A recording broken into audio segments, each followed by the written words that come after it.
ጤና ይስጥልን ውድ አድማጮቻችን፣ ለአሁን ያዘጋጀንላችሁ አጫጭር ዜናዎች ይዘን ቀርበናል። አብራችሁን ቆዩ። ወቅታዊ ታማኝና ፈጣን መረጃዎችን ለመከታተል ቻናላችንን ታይም ሚዲያ ሰብስክራይብ፣ ሼር እና ላይክ በማድረግ ቤተሰብ ይሁን።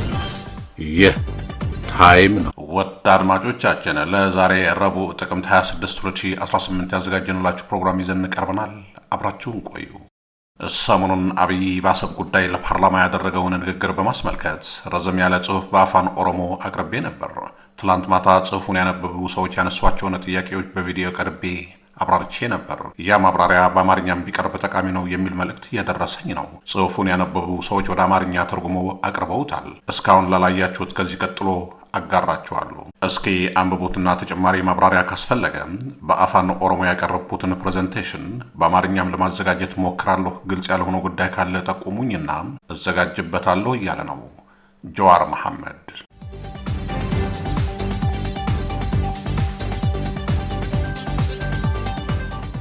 ያኔ አዳማ ስማር ከከረዩ ኦሮሞ ተማሪዎች የሰማሁት አንድ ደጋግሜ የምናገረው አባባል አለ። እሱም ጩቤን ወይም ከረዮዎች ተጎሪ ይሉታል፣ በማይዋጉበት ቦታ አይመዙትም የሚለውን ነው። ሐሳቡ አንድ ጩቤ የታጠቀ ሰው የተጣላውን ሰው ለመውጋት ካልወሰነ በስተቀር ለማስፈራራት ብቻ አስበው መዘዝ ያመጣል ነው። አንተ ለማስፈራራት አስበህ ስለመዘዝከው ብቻ አትሰነዝርም። ሌላው ሰው ግን ለተወጋው አስበህ እንደመዘዝክ በማሰብ ራሱን ለመከላከል ሲል ሊወጋህ ይችላል ይላል አባባሉ። ይህችን ነገር ለምን ያነሳኋት ይመስላችኋል? ሰሞኑን አብይ አህመድ ፓርላማ ላይ የተናገረውን ነገር የሰማ ሰው በማግስቱ ጦርነት ከፍቶ የአሰብን ወደብ የሚያመጣልን ሊመስለው ይችላል። እውነታው ግን በአሁኑ ሰዓት አብይ ጦርነት ከፍቶ ኤርትራን የሚያሸንፍበት አቅሙም ሆነ ዝግጅት የለውም። እንደዚህ አይነቱን ጦርነት ከፍቶ ለማሸነፍ የሚያስችለው የመከላከያ አቅም፣ የማህበረሰብ ድጋፍና የዲፕሎማሲ ድጋፍም የለውም። ሆኖም እሱና ባልደረቦቹ የሚነዙት ፕሮፓጋንዳ ይህን ጦርነት ሊያዋልድ ይችላል። በዚህ ጽሑፍ ውስጥ የኃይል ሚዛን ግምገማና ካለ ዝግጅት የሚደረግ ጦርነት የጦርነት ሰበቃ ሊያመጡ የሚችሉትን አደጋዎች እንመለከታለን። አንደኛም የጦር ኃይሉ የመከላከያ ሰራዊቱ በአሁኑ ሰዓት ከውጭ ኃይል ጋር ተዋግቶ ለማሸነፍ የሚያበቃ ዝግጅት እንደሌለው በትኩረት ያየው ማንኛውም ሰው የሚግባባበት ጉዳይ ነው። ለመከላከያው አቅም መዳከም ብዙ ምክንያቶች መጥቀስ ይቻላል። ይህ መከላከያ በህወሓት መራሹ ኢህአዴግ ነው የተገነባው። ለውጡን ተከትሎ በመከላከያ ውስጥ ተደረገ የተባለው ሪፎርምም ቢሆን ተቋማዊ ጥንካሬ ያመጣለት አልነበረም። የተባለው ሪፎርም በትውልድ ትግራዋይ የነበሩ አዛዦችን በማስወጣት በሌላ ብሔር ተወላጆች ከመተካት ያለፈ ለውጥ አልነበረም። የሰው ኃይል መቀያየር ወይም መተካካት ለተቋም እድሳት እንደ አንድ ግብአት እንጂ ብቻውን በቂ አይደለም። የራዕይ ፖሊሲ ለውጥ እጅግ አስፈላጊ ናቸው። ይህ አልተደረገም። ይህ ሳይደረግ ነው የትግራይ ጦርነት የፈነዳው። ግልጽ ዓላማና ለምን እንደሚዋጋ በቂ ምክንያት የሌለው ወታደር ነው ወደዛ ጦርነት የገባው። ውጤቱም ትልቅ ቀውስና ሽንፈት ነበር። በመጀመሪያም ዘመቻ ድል ቀንቶት መቀሌን መቆጣጠር ቢችልም ድሉን አስጠብቆ ተቆጣጥሮ እዛ መቆየት አልቻለም። ጦርነቱ እየተስፋፋ ሲሄድ ከሱ ያነሰ ቁጥርና ከሱ ያነሰ ትጥቅ ባላቸው ኃይሎች ተሸነፈም። ከተወሰደባቸው ከባባድ መሳሪያ በተጨማሪ ለአንድ የመከላከያ ኃይል እድገት ወሳኝ የሆኑ በሺዎች የሚቆጠሩ የመካከለኛ ደረጃ አመራሮችን አስጨርሰዋል። በልምድና በስልጠና እነሱን ሊተኩ የሚችሉ አመራሮችን ማፍራት ብቻውን ረዥም ዓመት ይፈልጋል። እስካሁን ባለው እነሱን መተካት አልተቻለም። የትግራይ ጦርነት በተኩስ አቁም ድርድር ለጊዜው ቢቋጭም መከላከያው ግን ራሱን የሚጠግንበት የእረፍት ጊዜና እድል ሊያገኝ አልቻለም። በኦሮሚያ ክልል ሲደረግ ከነበረው ጦርነት በተጨማሪ አማራ ክልል አዲስ ጦርነት ስለታወጀ ወደዛ ተሰማራ። የኦሮሚያውና የአማራ ክልሉ ጦርነት በትግራይ ጦርነት ልክ የሚዲያ ሽፋን የተሰጠው ባይሆንም መከላከያውን ለተጨማሪ አደጋ ሲያጋልጠው በሁለቱ ታላላቆች ብሔሮች ውስጥ የሚደረገው ጦርነት የሁለቱ ብሔር ተወላጅ ወታደሮችን ጦርነቱን በጥርጣሬ እንዲመለከቱ ብሎም መከፋፈሉ ከፍ እንዲል አድርጎታል።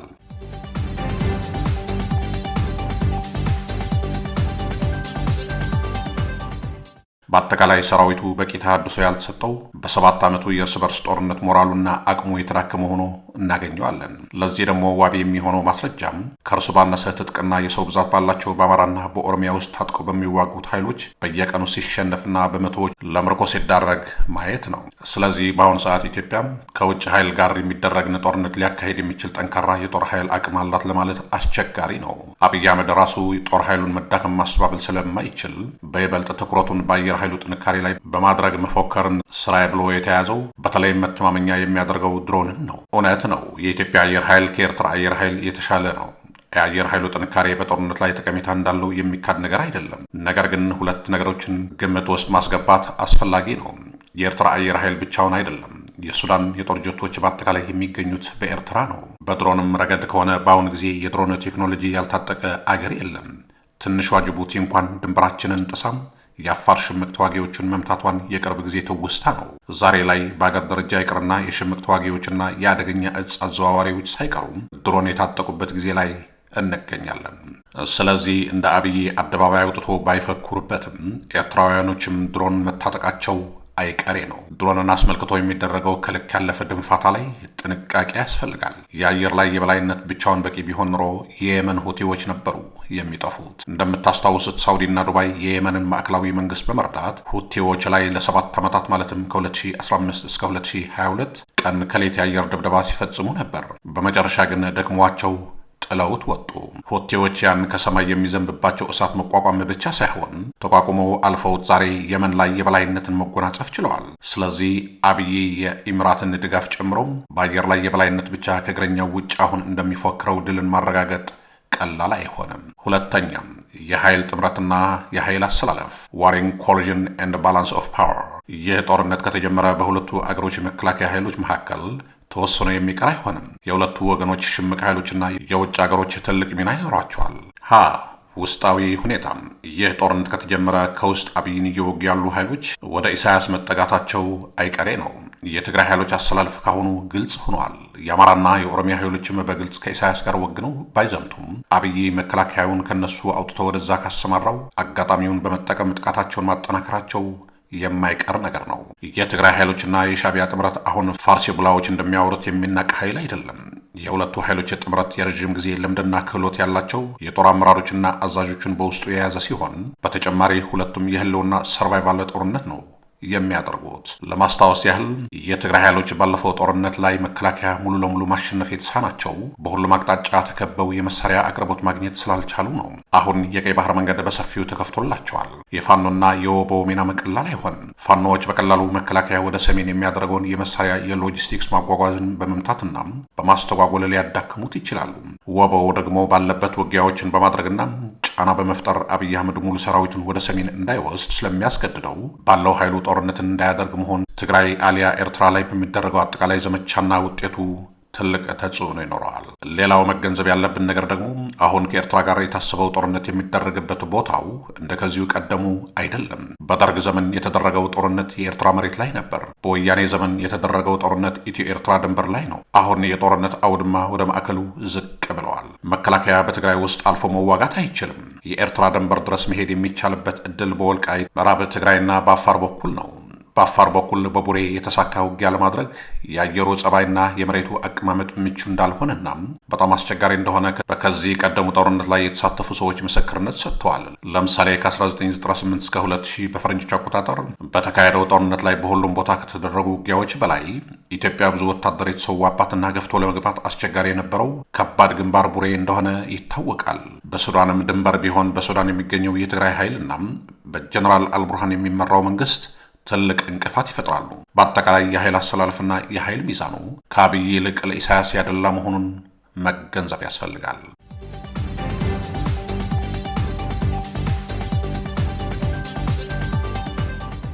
በኤርትራ በኩል በኢትዮጵያ የሚረዱ የሽምቅ ኃይሎች እንዳሉ ቢታወቅም የጦር ኃይላቸውና የሚንቀሳቀሱበት መሬት ግዛት በጣም ውስን ስለሆነ በአብይና በኢሳያስ ጦርነት የመጨረሻ ውጤት ላይ የእነሱ ተጽዕኖ እዚህ ግባ የሚባል አይደለም። አብይና አጫፋሪዎቹ ይህ ጦርነት በኢትዮጵያና በኤርትራ መካከል ብቻ የሚደረግ ጦርነት ይመስል አሳንሰው ነው የሚመለከቱ። ኢትዮጵያ 130 ሚሊዮን ሕዝብ እንዳላትና ኤርትራውያን 3 ሚሊዮን ብቻ እንደሆኑ ደጋግመው ይናገራሉ። ይህ ስህተት ነው። የዚህ ዘመን ጦርነቶች ሁለት ወገኖች ብቻ የሚሳተፉበት አይደለም። ለዚህ ማስረጃው ሊቢያ፣ ሶሪያ፣ የመንና ሱዳን ውስጥ እየተፈጠረ ያለውን ነገር ማየት ብቻ በቂ ይመስለኛል።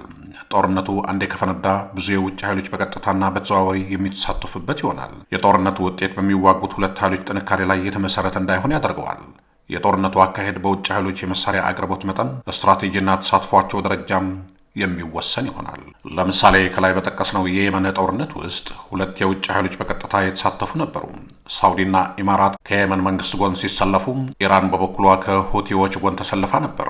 አሁን በሱዳን እየተደረገ ባለው ጦርነት ደግሞ ኢማራትና ኢትዮጵያ ከአርኤስኤፍ ጎን የተሰለፉ ሲሆን፣ ሳውዲ፣ ግብፅና ኤርትራ ከኤስኤኤፍ ጎን ነው የተሰለፉ። እነኚህ የውጭ ኃይሎች ባይሳተፉበት በሱዳንና በየመን በሚደረጉት ጦርነቶች አንደኛው ወገን አሸንፎ ጦርነቱን የመጨረስ እድል ሰፊ ነበር። የአብይና ኢሳያስ ጦርነት ሲጀመርም በቀጥታና ከጀርባ በተዘዋዋሪ የሚሳተፉ ብዙ የቅርብና የውጭ ሀገራት ይኖራሉ። አሁንም እንደምናየው የሱዳን ሽምቅ ተዋጊዎች አርኤስኤፍ እና ኤሚሬትስ ከአብይ ጎን ይሰለፋሉ። ግብፅና የሱዳን መከላከያ ኃይል ኤስኤኤፍ በግልጽ ከኢሳያስ ጎን የሚሰለፉ ይሆናል። ሱዳን በጀርባ ወደዛው ናት። ሌሎች ጎረቤት ሀገራትም በግልጽ ባይሆንም በሀሳብ ደረጃ ለኤርትራ ይወግናሉ። ቀጣይ እርምጃው በጦርነት አካሄድ ይወሰናል። በአጠቃላይ ጦርነቱ በሁለቱም ወገን ብዙ የቅርብና የሩቅ ሀገሮችን የሚያሳትፍ ስለሚሆን አሁን እንደሚታሰበው በጥቂት መስዋዕትነት የሚገኝ ድል እንደማይኖር ከአሁኑ መገንዘብ ያስፈልጋል። ሶስተኛ፣ ማህበራዊ ድጋፍን በተመለከተ በሁለቱ ሀገራት መካከል ስለሚደረግ ጦርነት ከመከላከያ ጥንካሬዋ ከውጭ ድጋፍ በተጨማሪ የሀገሪቷ ዜጎች ማህበራዊ ድጋፍ ወሳኝ ነው። የወታደሩን ሞራል ለማነሳሳት አዲስ ወታደርን ለመመልመልና የሎጂስቲክስ አቅርቦትን ከማሳለጥ አልፎም የሰራዊቱን ወኔ ለመቀስቀስ ማህበረሰቡ ጦርነቱን አምኖበት መደገፍ ይኖርበታል። ከዚህ በመነሳት የኢትዮጵያንና ኤርትራን ነባራዊ ሁኔታ እንመልከት። ሁለቱ ወገኖች ለዚህ ጦርነት ካቀረቡት ምክንያት ካውዝ ኦፍ ዋር እንጀምር። በዚህ በኩል የዚህ ጦርነት ምክንያት የባህር በር የወደብ ባለቤትነትን ይገባኛል የሚል ሲሆን፣ በኤርትራ በኩል ደግሞ የሀገር ህልውና ሶቨርኒቲ ኤንድ ናሽናል ሰርቫይቫል ነው። ኢትዮጵያ ያለ ባህር በር መቅረቷ ሁሉም ዜጎቿ የሚጋሩት ቁጭት እንደሆነ ይታወቃል። የባህር በርን መልሶ ለማግኘት የሚደረግ ሙከራ ዜጎችን በአራቱም አቅጣጫ ለማነሳሳት ይረዳል። ነገር ግን አሁን ያለው የኢትዮጵያ ውስጣዊ ሁኔታም ይህን ለማድረግ የሚያስችል ነው ወይ የሚል ጥያቄን የሚያስነሳ ይሆናል። በአሁኑ ጊዜ የአገር ፍቅርና የብሔርተኝነት ስሜት እርስ በርስ የሚጋጩና እርስ በርስ በተቃርኖ የሚተያዩ ሆነው የምናገኛቸው ናቸው። ድሮ በባህር ጉዳይ ላይ ተነሳሽነት የነበራቸውና አጥብቀው በመሞገቱ ይታወቁ የነበሩ ሰዎችም አሁን በራሳቸው ብሔር ጉዳይ ተጠምደዋል። ድሮ የነበረውን ሞራልና ተነሳሽነት መልሶ መቀስቀስ አስቸጋሪ ነው። በተጨማሪም የኢኮኖሚ ውድቀቱ፣ የኑሮ ውድነቱ፣ የእርስ በራስ ጦርነት ያስከተለው ሰላም እጦት ተደማምረው ዜጎች ከሀገራዊ አጀንዳ ይልቅ ለግል ሕይወታቸው እንዲጨነቁ አስገድዷቸዋል።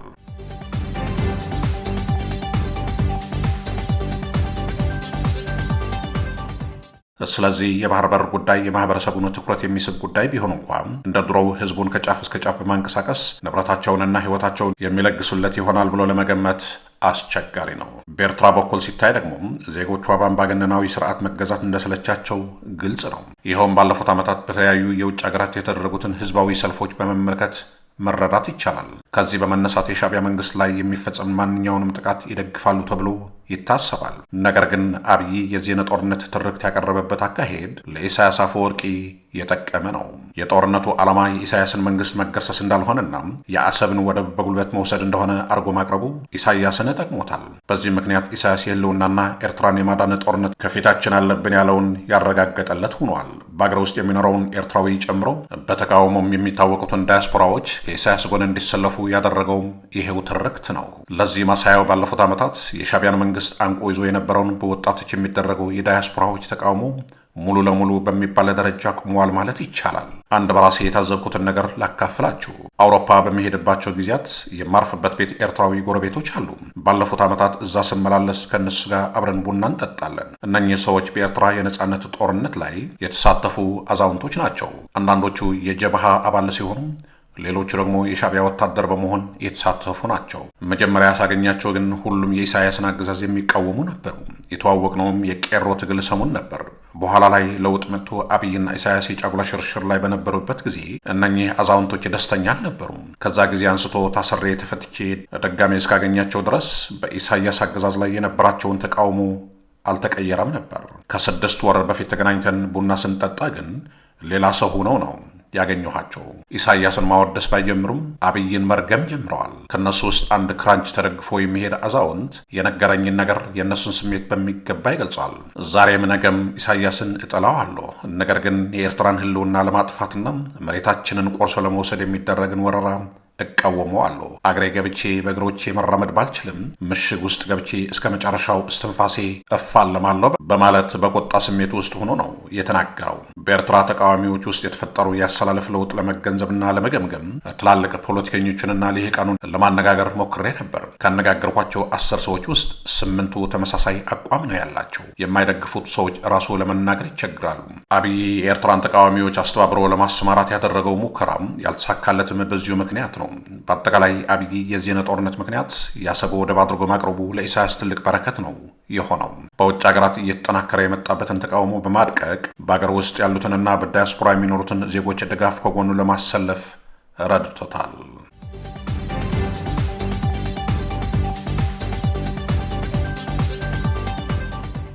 ስለ ኢኮኖሚው ስናይ ደግሞ የኢትዮጵያ ኢኮኖሚ ከኤርትራ ኢኮኖሚ በብዙ እጥፎች እንደሚልቅ ይታወቃል። ነገር ግን የኤርትራ መንግስት ገቢው ውስን ቢሆንም ወጪውም ቢሆን በጣም አናሳ ነው። በመንግስት ደሞዝ የሚተዳደረው ውስን የህብረተሰብ ክፍል ነው። አብዛኛው ወታደር ያለምንም ክፍያም በነፃ ነው የሚያገለግለው። ስር የሰደደ አምባገነናዊ መንግስት ስለሆነም እዛ ሀገር ውስጥ ሙስና እጅግ በጣም ትንሽ ነው። የውጭ ሀገር ዕዳ ስለሌለባቸው በየጊዜው የሚጠብቃቸው የብድር ክፍያ የለም። በኢትዮጵያ በኩል ነገሩ ተቃራኒ ነው። ገቢዋ ትልቅ ቢሆንም ወጪዋን በዛው ደረጃ ከፍተኛ ነው። ስርዓቱን ከላይ እስከታች የተዋቀረው የሰው ኃይል በፓርቲው ራዕይና ዓላማ አምኖበት ሳይሆን የግል ጥቅሙን ሬንት ዲስትሪቢሽን መሰረት ያደረገ ነው። ሙስና ህጋዊ ስለሆነ የመንግስት ንብረት ለልማት ከመዋሉ በፊት ከመንገድ ተጠልፎ ለግለሰቦች ጥቅም ይውላል። ባለፉት ዓመታት የተደረጉት የእርስ በርስ ጦርነቶች ኢኮኖሚውን አድቅቀውታል። ብዙ ብድር ስላለበት በጀቱ አብዛኛው ብድር ለመክፈል የሚውል ነው። ከሀገር ውስጥና ከውጭ በተጨማሪ ሌላ ጦርነት ፈንድቶም የተራዘመ ጊዜ የሚወስድ ሆነ ቀድሞውኑ የተዳከመውን ኢኮኖሚ ይበልጥ የሚያደቀው ይሆናል። ለግል ጥቅሙ ብሎ ወደ ስርዓቱ የተለጠፈው የሰው ኃይል ድጋፉን የሚቀጥልበት ምክንያት አይኖረውም። በአጠቃላይ ሲታይ አሁን ያለው የኢትዮጵያ መንግስት ከውጭ ኃይል ጋር የሚደረግን ከፍተኛ ውጪ የሚጠይቅ ጦርነት መሸከም የሚችል ትከሻ ያለው።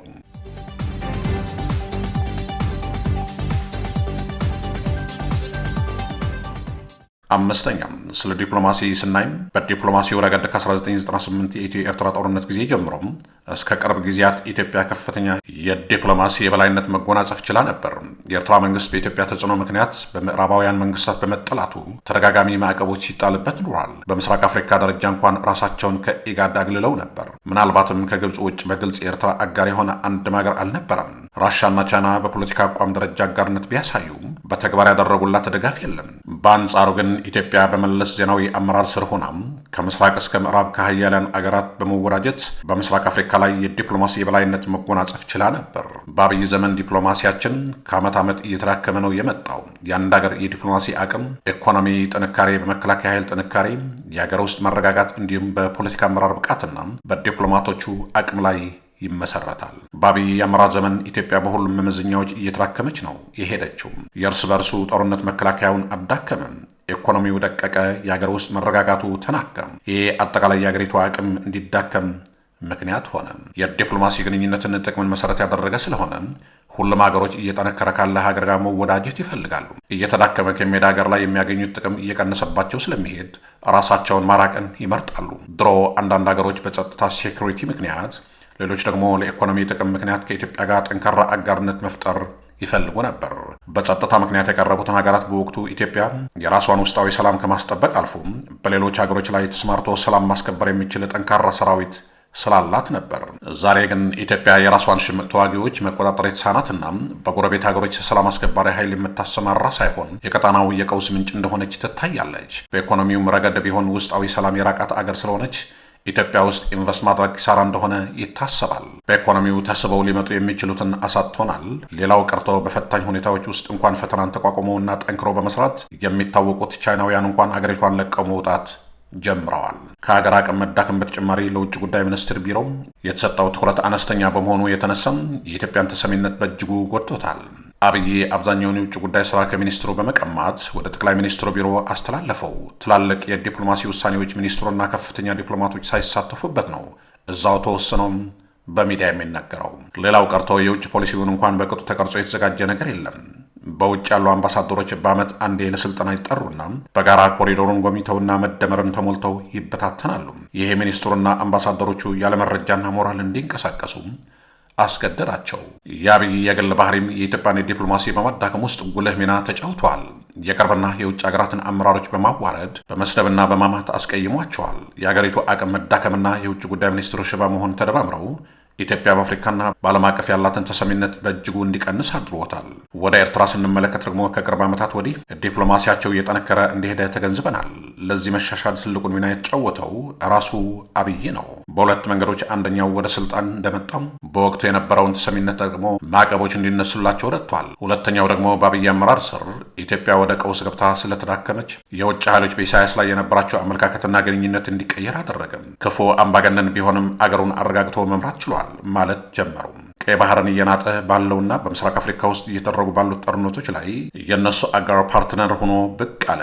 በዚህ ምክንያት ድሮ ከኢትዮጵያ ጎን ሆኖ ኤርትራ ላይ ተጽዕኖ ሲያደርጉ የነበሩ አገራት ከኤርትራ ጋር ያላቸውን የዲፕሎማሲ ግንኙነት ለማሻሻል ወሰኑ።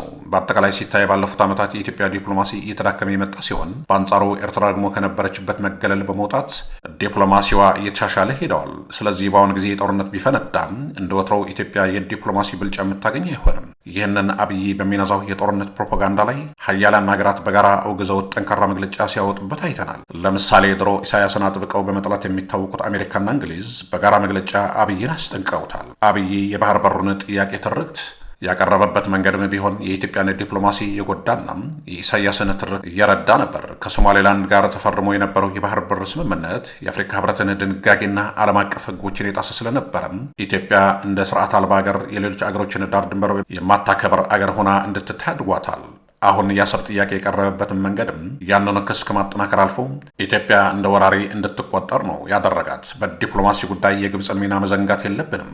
ግብፅ በአሁኑ ሰዓት በመካከለኛው ምስራቅ ቀውስን በመፍታት ውስጥ የምትጫወተውን ሚናና ከትራምፕ ካላት ወዳጅነት በዲፕሎማሲው ረገድ ያላት ተሰሚነት በእጅጉ አድጓል። ይህንን የዲፕሎማሲ ተጽዕኖ ተጠቅማም ኤርትራን ለመርዳት እንደምትሞክር የሚያጠራጥር ነገር አይደለም። የዚህን ውጤት ደግሞ ባለፈው ዓመት ከሶማሊያ ጋር ገብተንበት የነበረው እሳት አገባ ላይ ያየው ነው።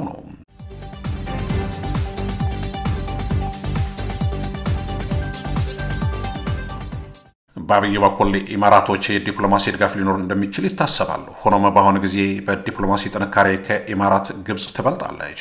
በአጠቃላይ ይህ ጦርነት ከፈነዳም በተለይ ኢትዮጵያ ከጀመረችው ሊደርስባት የሚችለው ዲፕሎማቲክ ተጽዕኖ ቀላል እንደማይሆን መገንዘብ ያስፈልጋል። ነገሩ ወዴት ይሄዳል? ከላይ ባየናቸው ግምገማዎች መሰረት በአሁኑ ሰዓት ኢትዮጵያ ከኤርትራ ጋር ወደ ጦርነት ለመግባት አስቻይ ሁኔታዎች እንደሌሏት መገንዘብ ይቻላል። ይህን ነገር አብይም ይገነዘበዋል። ባለፉት 2 ዓመት የባህር በር የጦርነት ዛቻዎችን እያሳደጋቸው ቢሄድም በተጨባጭ ግን ለጦርነት እየተዘጋጀ እንዳልሆነ ብዙ አመላካች ነገሮች አሉ። ሚዲያ ላይ የወጣ ቢፎክርም ውስጡን ግን ለመታረቅ አሸማጋይ ሲልክ ነው የከረመው። ሰሞኑን ፓርላማ ላይ ባደረገው ንግግር እንኳን ብዙ ሀገራት መሃል ገብተው እንዲያሸማግሉ ጥሪ አቅርበዋል። በፓርላማው የተደረገው የጦርነት ፉከራ ድራማ የገባበትን ጥልቅ የፍራቻ ስሜት ለመደበቅ ያደረገው ሙከራ ነው። ነገር ግን አብይ ኤርትራን ለመውጋት እውነተኛ ፍላጎትና ዝግጅቱ ባይኖረውም ጦርነቱ ይቀራል ማለት አይደለም። ልክ ሰውየው ለመውጋት ሳይዘጋጅ ጦርን እንደመዘዘው ሁሉም እስካሁን ሲካሄድ የሰነበተው የጦርነት ከበሮ ሰበቃ ጦርነት የመፈንዳቱን እድል ከቀን ወደ ቀን እየጨመረ እንዲሄድ አድርጎታል። የኤርትራና የትግራይ ኃይሎች የጥምረት የጦርነት ዝግጅት አድርገዋል። አብይ እነሱን ለመውጋት ዛሬ ላይ ዝግጅት ባይኖረውም ነገ ይወጋናል ብለው ይሰጋሉ። ስለዚህ እሱ ተዘጋጅቶ ሳይነሳም ሊቀድሙት ይችላሉ።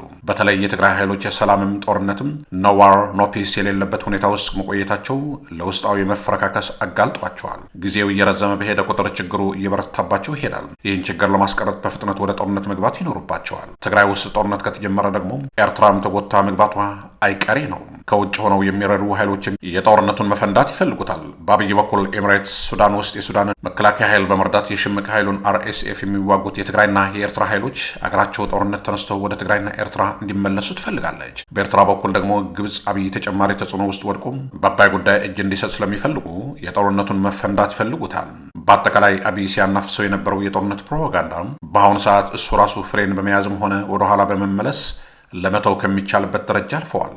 ሀያላን ሀገራት ከፍተኛ ተጽዕኖ አሳርፈው ካላስቆሙት በስተቀር ጦርነቱ የሚቀር አይደለም። የዚህ ጦርነት አደጋ ስናይ ደግሞ አንድን ጦርነት ከመጀመሩ በፊት ማን እንደሚያሸንፍ፣ መቼ እንደሚቋጭ በሰውና በንብረት ላይ የሚያደርሰውን ጉዳት መገመት እንጂ እርግጠኛ ሆኖ መናገር አይቻልም። አብይ ለባለማሎችን ሰብስቦ እንደሚለው ኢሳያስን ገድሎ የኤርትራን ጦር በትኖ አረብን ይዞ በ2 ሳምንታት ጦርነቱን ቋጭቶ እንደሚመለስ ነው የሚፎክረው። ይሄ የመሆን እድሉ አለ፣ ነገር ግን እጅግ ሲበዛ ጠባብ ነው።